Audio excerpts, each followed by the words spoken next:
Good morning, Professor Garlic. How wonderful it is to see you again, Lenora dear. Oh, here. You'll need these for today's class. A little treat for your auntie. Ah, hello. Class, please welcome the newest rose in our garden. We do look forward to growing together. How thrilling it is to have everyone back together again. This year will be filled with enchantment and excitement, but the most important thing cultivated in herbology is knowledge. The prudent herbologist is no more afraid of the venomous tentacula than the bouncing bulb. Now then, today we will be acquainting ourselves with the mellifluous tuber known as the mandrake root. Accio. Let's see if we can't make our fibrous friends a bit more comfortable, shall we? First, let's protect our ears.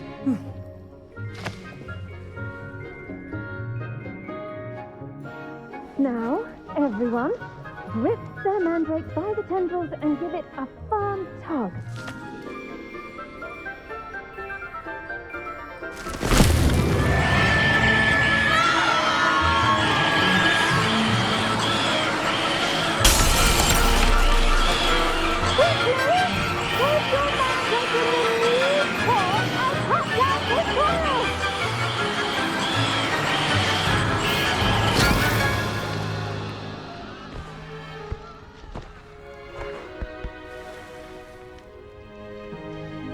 The soil should envelop the root like a warm, dirty blanket, putting the mandrake right at ease.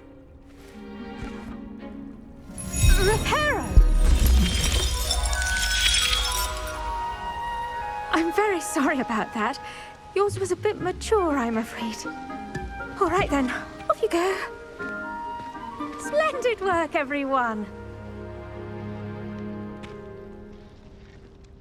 Now, for our next task, we'll be planting dittany at our potting tables. You can all get started. I need to have a brief word with our new student. I wonder if Revelio. Not grass. Yes, Professor. Firstly, well done with your mandrake. They can be rather difficult to get a grasp of. Actually, I enjoyed it. I couldn't help but catch your enthusiasm. How kind of you. It seems you're already taking to herbology like a mandrake to fresh soil. Now, as I mentioned, next we'll be planting dittany. Let us find you some seeds. I already have some, Professor.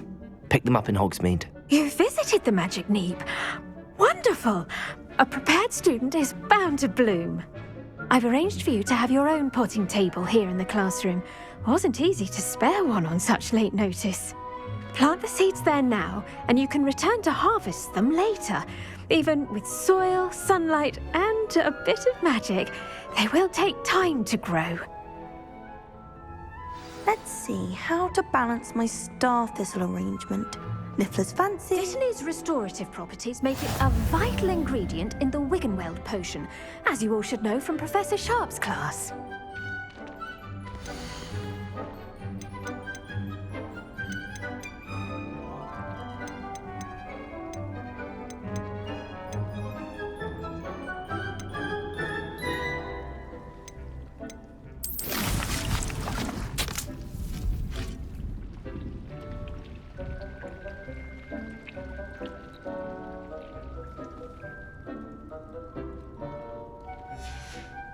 Well done! Once it can be harvested, your dittany will be ready to use in Wiggenweld potion. I'll let Professor Sharp tell you about that. Now, what say we branch out? Introduce you to a different sort of flora, the Chinese chomping cabbage. You'll find that some plants are better suited to uses outside of a cauldron. The cabbages do get testy without something to chew. Fortunately, I have a dummy for them to gnaw on. Be a dear and let them have a good chomping. Yes, Professor. They're in the other greenhouse. It's just at the end of the footbridge leading out of this room. Your classmate, Mr. Pruitt, has kindly offered to accompany you. Come back and see me when you're finished. Oh, and mind your fingers. They do bite.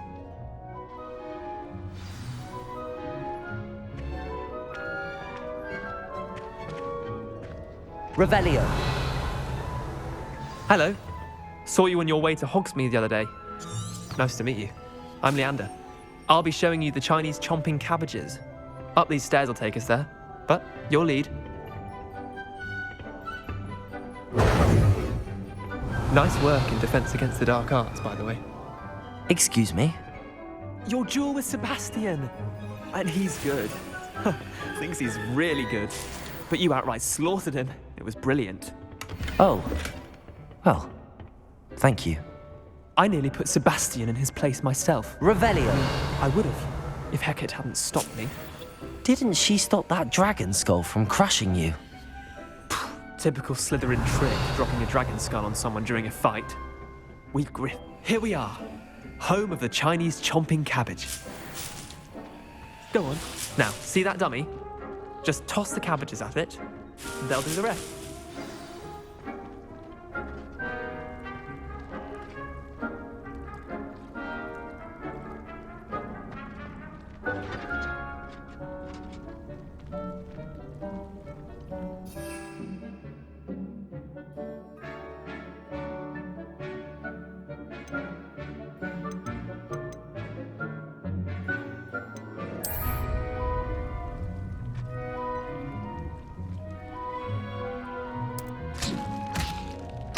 Look at that!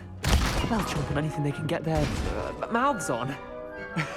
Mum planted some in her garden last year to keep the gnomes out. Did save her the de-gnoming, but they left her honking daffodils in tatters. Vicious little bastards, aren't they? My kind of plants. Not like stupid booba tubers and bouncing bulbs. The kind of plants that just have your back in a fight. Not saying you can't go it alone, but, well, imagine that wasn't a dummy.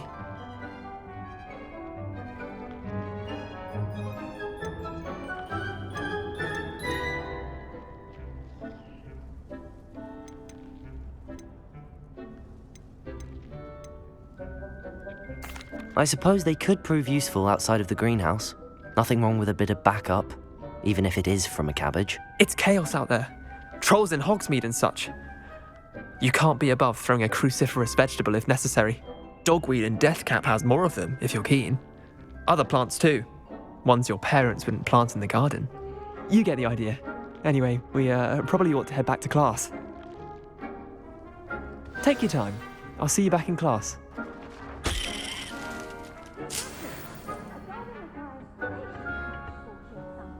Revelio.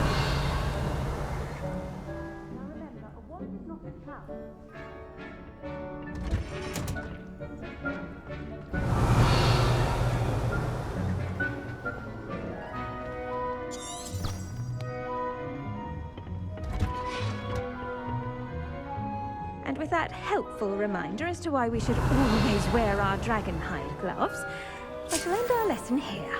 Terribly sorry, Mr. Clopton.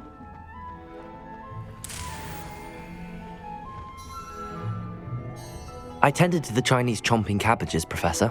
Remarkable plants, aren't they? I hope they weren't too much trouble. Oh, don't see any bite marks or missing digits. And good, as you do seem to be quite green-fingered. Oh, I'm eager to see your skill in the soil continue to blossom.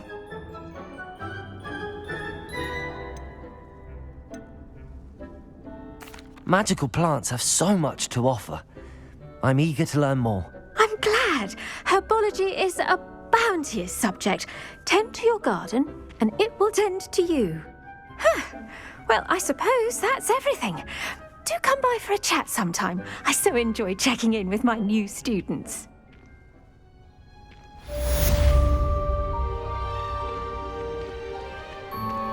Those mandrakes are really relishing their new pots. Only cost me my damned hearing. To make anything grow, we must first understand it. That goes for plants as well as friendships. Kindness and concern are as necessary in the greenhouse as in the Great Hall.